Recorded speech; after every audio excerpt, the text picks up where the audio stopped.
We begin in West Africa, where the Nigerian government has pledged its commitment to continue to uphold the values and principles of the Commonwealth, especially the promotion of global peace and security. Minister of Education Adamu Adamu made this known in the nation's capital as Nigeria joined 55 other Commonwealth countries to commemorate the Commonwealth Day. Idong Joseph compiled this report. The celebration of this year's Commonwealth Day began with the hoisting of the Commonwealth Flag of Peace to mark the 10th anniversary of the Commonwealth Charter by the late Queen Elizabeth II. The ceremony followed the presentation of a peace flag to Nigeria's Minister of State for Foreign Affairs, which outlined the values of the Commonwealth and the recognition of the role of young persons in promoting peace and democracy. The Commonwealth Charter reminds us of the importance of these values to the development, stability, and prosperity of its member states and the well-being of its 2.5 billion people, more than 60% of whom are under the age of 30. The theme combines the active commitment of member states to support the promotion of peace, prosperity, and sustainability, especially through climate action, so as to secure a better future for our young people and improve the lives of all Commonwealth citizens. Attendees were exposed to the sound of dance, drama, poetry, among others, highlighting Nigeria's unity in diversity, a proof of the nation's youth imbibing the values of the Commonwealth. Nigeria's Minister of Education present pledged the nation's commitment to upholding the values of the Commonwealth, calling for a collective effort toward achieving peace in the country. The commemoration of the year 2023 Commonwealth Day in Nigeria is a reawakening call that the promotion of unity, peace, and prosperity is the foundation of development for our country. Let me reaffirm Nigeria's commitment in promoting the ideals and values of the Commonwealth. Nigeria has always been a central figure in Commonwealth affairs since independence, and we will continue to remain so. Respecting diversity,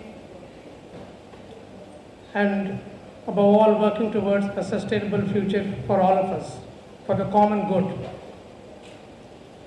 And we from the High Commission of India are working strongly with Nigeria, with Africa, with all the Commonwealth countries in Africa towards achieving this goal. The theme for this year's Commonwealth celebration is forging a sustainable, peaceful, and common future.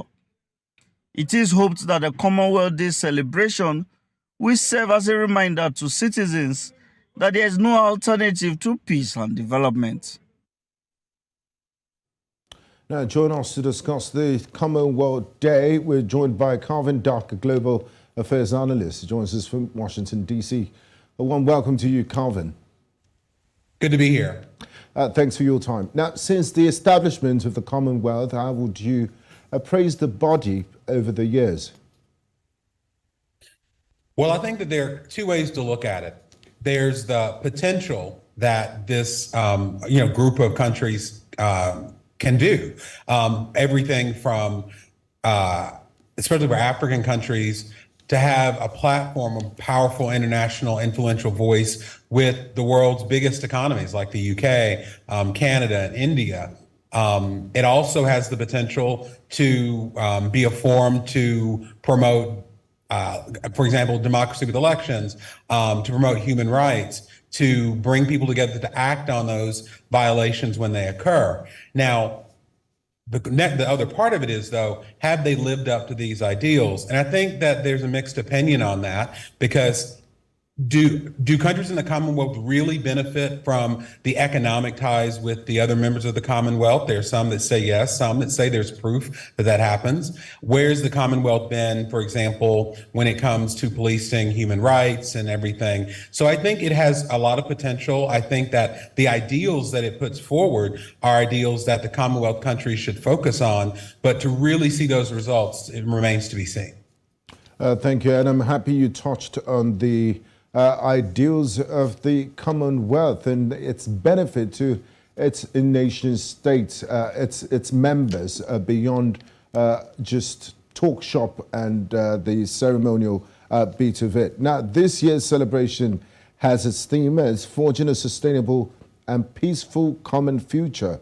What's this significance of this theme to current day realities? Because you also have member states in different economic groupings, and of course the G7 and